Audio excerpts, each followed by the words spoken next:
උදෑසනක් අපි දන්නවා අපේ තරුණ පරපුරට ලොකු හීන තියෙනවා. අපි දන්නවනේ ඒක. හැබැයි දකුණු කොරියාවට ගිහින් ජීවිතේ කොට ගන්න එක තමයි ඒ කට්ටිය තියෙන ලොකුම හීනයක් විදිහට අද පේන්නේ. අද අපේ ළමයි දන්නවා දකුණු කොරියාව කියන්නේ කොහොමද කියලා. ඒක ලෝකයේ තියෙන ඉතාමත්ම ඉහළ තාක්ෂණයෙන් යුත් නවීකරණ වූ රටක්. මං හිතන්නේ නෑ ලෝකේ විශේෂයෙන්ම යුරෝපයේවත් මේ වගේ මට්ටම රටක් අද තියෙයි කියලා. එතකොට දකුණු කොරියාව මීට දශක කිහිපයකට කලින් කොහොමද තිබුණේ කියන එක බොහෝ අය දන්නේ නැතුව ඇති. විශේෂයෙන්ම තරුණ පරපුර. හැබැයි අපේ රටේ මුතුන් මිත්තන් නම් කිව්වේ අපිරිසිදු තැනක් දැක්කහම එහෙම නැත්නම් මුඩුක්කු පේඩියක් දැක්කහම යන්න බැරි අමාරු තැනක් දැක්කහම කියන්නේ අපෝ ඔහේ යන්න පුළුවන් ද ඕක හරියට දකුණු මේ ඕක හරියට කොරියාව වගේද කියලානේ. එහෙම කාලයක් තිබුණා කොරියාව. ඒ කියන්නේ ලෝකයේ සියලුම දෙනා අපේ රටේ විතරක් නෙමෙයි කොරියාව දැක්කේ මේ අපායක් විදියට. ඇත්තටම මේ අපාය කොහොමද දිව්‍ය ලෝකයක් කරේ කියන කතාව තමයි අපට වැදගත් වෙන්නේ. ඒකත් ඉතා වැදගත් වෙන්නේ මේක කෙටි කාලයකදී තමයි උනේ. අවුරුදු දශක කිහිපයකින් මේක සිද්ධ කරේ. ඒක තමයි ප්‍රතික්‍රියාය ඇත්තටම. අන්න ඒ කතාවට අද අපි සමන් දෙමු. එතකොට මුළු කොරියාවම යටත් වෙලා තිබුණා ජපාන්ට. කියන්නේ ජපානයේ තමයි ආසියාවේ හිටිය බලවතා. හැබැයි දෙවෙනි ලෝක යුද්ධෙදී අවසානයේදී ඒ කියන්නේ 1945 දී ජපානය අන්ත අසරණ බවට පත් වුණා යුද්ධයෙන් පෙරදිලා. එතකොට කොරියාවට ඉබේම නිදහස හම්බ වුණා. මේ නිදහස භුක්ති විඳින්න කොරියාවේ තරම් හැකියාවක් තිබුණේ නැහැ. මොකද නිදහස ලැබපු මම ඒ කියන්නේ 1945 දීම කොරියාව දෙකට කඩන්න සිද්ධ වුණා.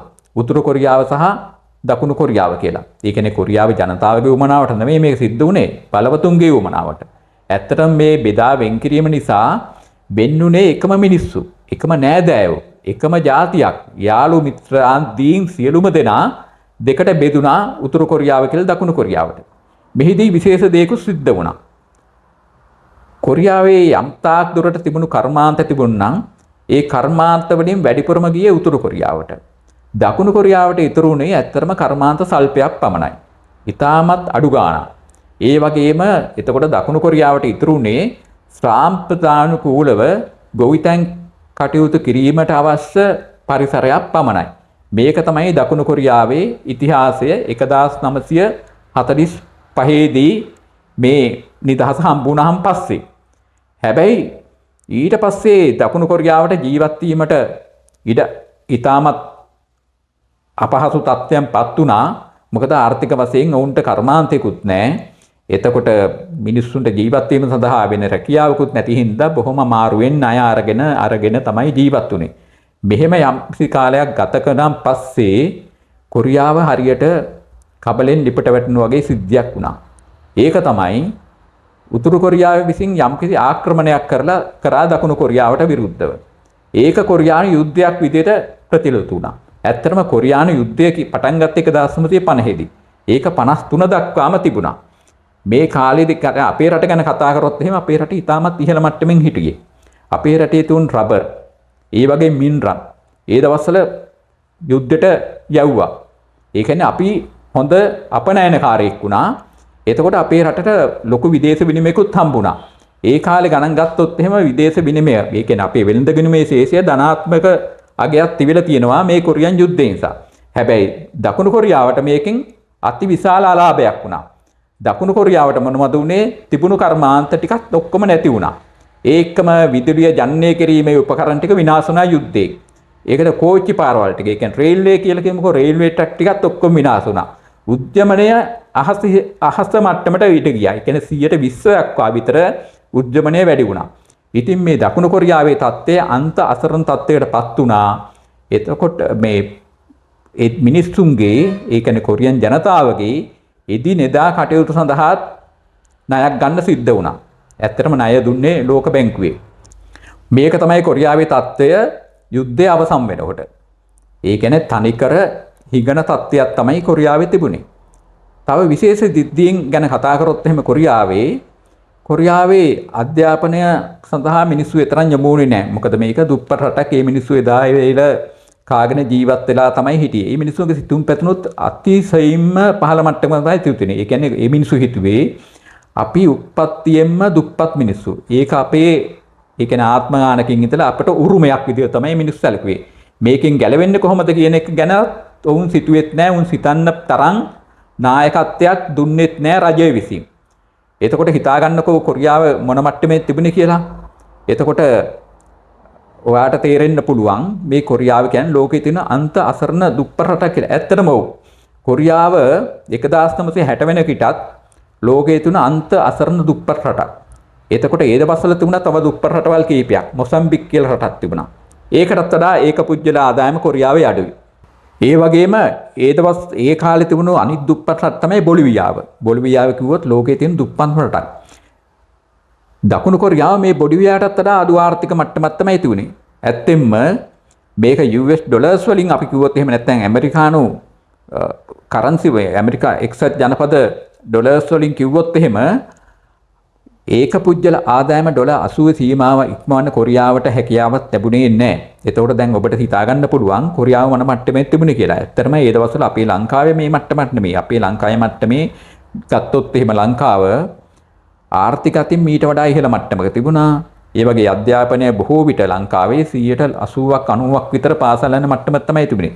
නමුත් දකුණු කොරියාවේ 1960 පමණ වෙන විටත් පාසල් යන ළමුන්ගෙන් 18%ක් පමණ තමයි පාසල් වලට ලියාපදිංචි වෙලාත් හිටියේ. එතකොට කාර්මික අධ්‍යාපනයක් තිබුණේම නැති තරම්. දැන් මේ රටේ කාර්මික අධ්‍යාපනයක් නැහැ. පාසල් යන ළමයින්ගෙන් අඩු ගාණක් තමයි යන්නේ. දුප්පත්කම අන්ත අසරණ තත්ත්වයටපත් වෙලා. එතකොට මිනිස්සුන්ගේ සිතුම් පැතුම් ඉතාමත්ම පහළ මට්ටමට ගිහිල්ලා මිනිස්සු හිතන්නේ දුප්පත්කම අපි උරුමයෙන් අරන් ආයහක් කියලා. ඒක වෙනස් වීමක් ගැන මේ මිනිස්සුන්ට හිතා ගන්න තරම් හැකියාවක් තිබුණේ නැහැ. දැන් ඔබට තේරෙනවා මේ කොරියාවේ තිබුණු ආර්ථික තත්ත්වයක් ඒ වගේම සමාජීය පසුබිම තත්ත්වයක් කියලා. මෙන්න මේ කාලය වෙනකොට කොරියාවට වැදගත් සිද්ධියක් සිද්ධ වුණා. ඇත්තටම ඒක කොරියාවේ පැත්තෙන් ගත්තොත් ඉතාමත් වැදගත්. ඒ තමයි 1960 දී ප්‍රබල දේශපාලන පෙරලියත් එක්ක 1961 දී ලොකු සිද්ධියක් කොරියාවේ සිද්ධ වුණා. ඒක තමයි කොරියාවේ ජනාධිපති බවට පත් වුණා කොරියාවේ හමුදා නායකයා. ඔහුගේ නම පාක් චන් හී. අපි ඔහුට පාක් කියලා කතා කරමු පහසුවට. එතකොට මේ ජනාධිපති පාක් කියන්නේ හමුදා නායකයෙක්. ඔහුට විශේෂඥ දැනුමක් නැහැ ආර්ථිකය පිළිබඳව. ඔහුට විශේෂඥ දැනුමක් නැහැ කර්මාන්ත පිළිබඳව. ඔහු හමුදාවේ නායකයා පමණයි. නමුත් ඔහුට තිබුණා විශේෂ දෙයක්. මොකද්ද? ඔහුට හැකියා ඌමනාවක් තිබුණා කොරියාවේ මේ අන්ත අසරණ මිනිස්සු කොහොමද සුඛිත මුදිත කරන්න කියලා. ඔහුට මිනිස්සු ගැන හරි කැක්කුමක් තිබුණා. ඔහුට තමන්ගේ රට ගැන හරි කැක්කුමක් තිබුණා. ඔහු බැලුවා කොරියාව කොහොමද මේ ආගාධයෙන් ගොඩ දාගන්නේ කියලා. ඔහු ඒ පිළිබඳවම නිතරම කල්පනා කරා විතරක් නෙමෙයි ඒ පිළිබඳ ක්‍රියාත්මක වුණා. ඔහු බැලුවා මොනවද මේ කොරියාවට වෙනස් කරන්න ඕන දේවල් කියලා. ඌට වෙනස් කරන්න ඕන දේවල් බොහෝ තිබුණා. ඒක තමයි ඉස්සෙල්ලම වෙනස් කරන්න තිබුණේ කොරියාවේ තිබුණු රාජ්‍ය පරිපාලනය. එය ඊ타ත්ම අවිධිමත්. ඒ වගේම ඊ타ත්ම අකාර්යක්ෂමතාවයකින් යුත් රාජ්‍ය පරිපාලනයක් තිබුණේ. ඔහු ඒක ප්‍රතිසංස්කරණය කරා. ඒක තමයි මුලින්ම කරේ. දෙවෙනුවට ඔහු කරේ අධ්‍යාපනය ළමයින්ගේ පාසල් වලට යෑම පිළිබඳව ඔහු තද බල තීරණයක් ගත්තා. ළමයි පාසල් යවන්න ඕනේ කියලා. තුන්වෙනි කරුණ තමයි ස්කිල් ලේබර්. ඒ කියන්නේ මේ පුහුණු ශ්‍රමය වැඩි කිරීම සඳහා කාර්මික අධ්‍යාපනය දියුණු කරන්නට ඔහු පිළිවෙලක් ඔහු ක්‍රියාත්මක වුණා. ඒකම ඔහු බලය තිබිච්ච ධනාධිපති. ඔහුගේ තමන්ගේ සම්පූර්ණ බලය ඔහු යෙදුවේ මේ රට දියුණු කරන්න. ඔහු මේ යමක් කතා කරලා නිකන් ඉන්න කෙනෙක් නෙමෙයි. ඒක නිසා ඔහු සම්පූර්ණයෙන්ම ක්‍රියාත්මක වෙනවත් එක්කම ඒව නියෝග වශයෙන්ම තමයි ක්‍රියාත්මක වුණේ. කවුරුත් බැඳී සිටියා ඒව කරන්න. ඊටත් අමතරව ඔහු විශේෂ දෙයක් කරා.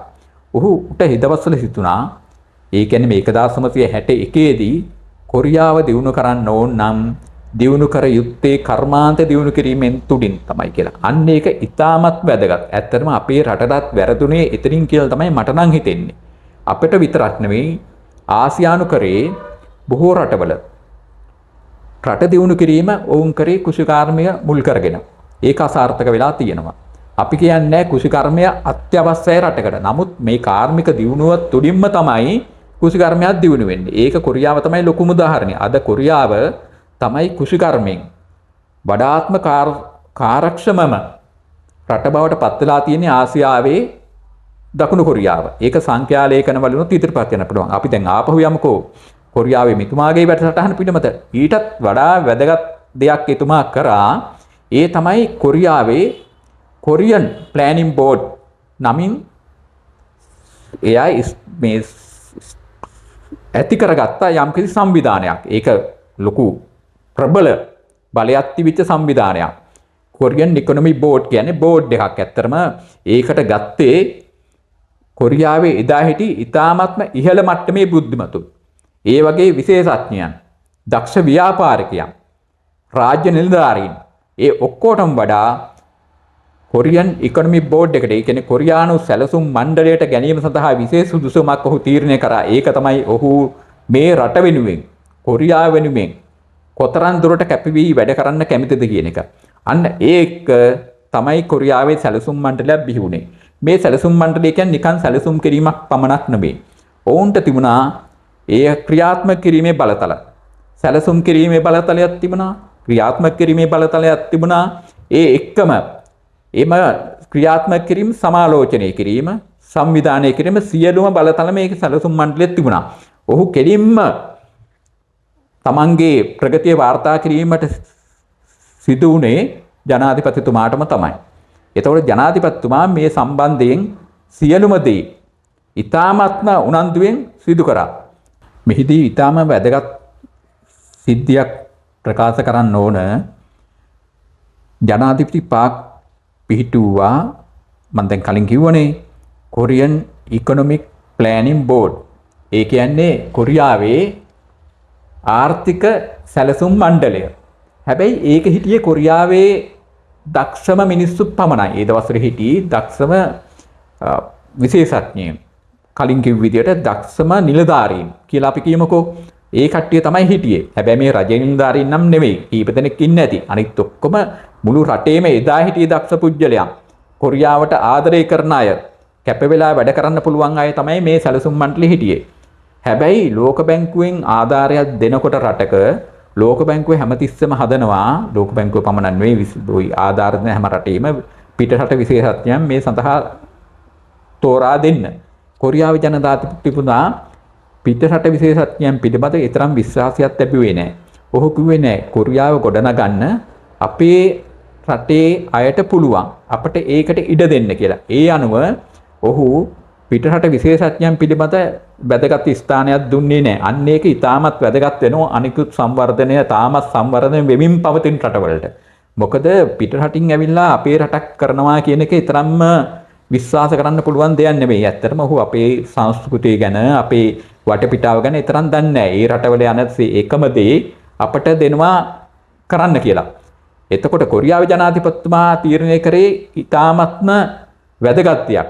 අර අනිත් සාම්ප්‍රදායික ආසියානු රටවල හිටි නායකයන්ට වඩා මෙතුමා වෙනස් වුණා කරුණු දෙකකින්. එකක් තමයි සාම්ප්‍රදායික ගොවිතැනින්. එහෙම නැත්නම් කෘෂිකර්මයෙන් රට ගොඩ ගන්න අමාරුයි කියන එක එදා එතුමාට තේරුම් ගියා. ඒක තමයි පළවෙනි කාරණය. දෙවෙනි කාරණය තමයි දේශීය උගතුන් මතම එතුමා විශ්වාසයක් පළ කරා. එතකොට මේ කොරියානු ඉකොනොමික් ප්ලෑනින් බෝඩ් එක එහෙම නැත්නම් කොරියාවේ ආර්ථික සැලසුම් මණ්ඩලය විසින් සිදු කරන ලද ක්‍රියාමාර්ගය පිළිබඳව අපි තවදුරටත් කතා කරනවා නම් ඔවුන් නිෂ්පාදනයක් ක්‍රියාත්මක කිරීම හෝ සැලසුමක් ඉදිරිපත් කිරීමේදී ඔවුන් ගොඩක් දේවල් කල්පනා කරා. එතකොට 1961 දී අවුරුද්දේ ඔවුන් කල්පනා කරා මේක අපේ රටේ දැන් අපි කරන්න ඕන මොනවද කියලා. ඊට පස්සේ හැබැයි ඒක සමහර විට දශකයක් යනකොට ඒක වෙනස් කරන්න උන්ට සිදු වුණා. මොකද බාහිර සාධක. එතකොට ආර්ථිකයට වෙනස් වෙන දේවල්. එහෙම නැත්නම් සාපේක්ෂ වාසිය. මෙන්න මේ කරුණු සලකා බලලා ඔවුන්ට 1961 ඉඳලා 1990 වෙනතෙක්, ඒ කියන්නේ දශක 3-4 වෙනකොට ඔවුන්ට අවස්ථා පහකදී ප්‍රධාන වශයෙන්ම ඔවුන්ගේ මේ පොලිසිය වෙනස් කිරීමට සිද්ධ වුණා. ඒක ඉතාමත් වැදගත්. අපි බලමු ඔවුන් මොනවද ඉස්සෙල්ලම කරේ කියලා.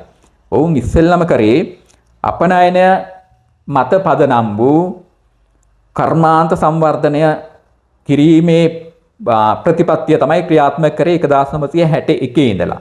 මොනවද? අපනයනය මත පදනම් වූ කාර්මික සංවර්ධන මාවත උන් තෝරගත්තේ. අපි ඊළඟට බලමු ඒක 1960 ඉඳලා පටන් ගත්තට යම්කිසි විරෝධතාවයන් මත හෝ ඒකට ප්‍රබල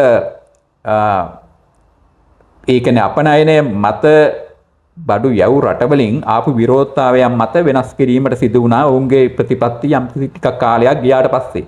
ඒ කියන්නේ ඒ අනුව 1970 දී ඔවුන්ට තීරණය කරා අපි දැන් අලුත් වැඩපිළිවෙලකට යමු කියලා. ඒක තමයි රසායනික කර්මාන්ත සහ ඉහළ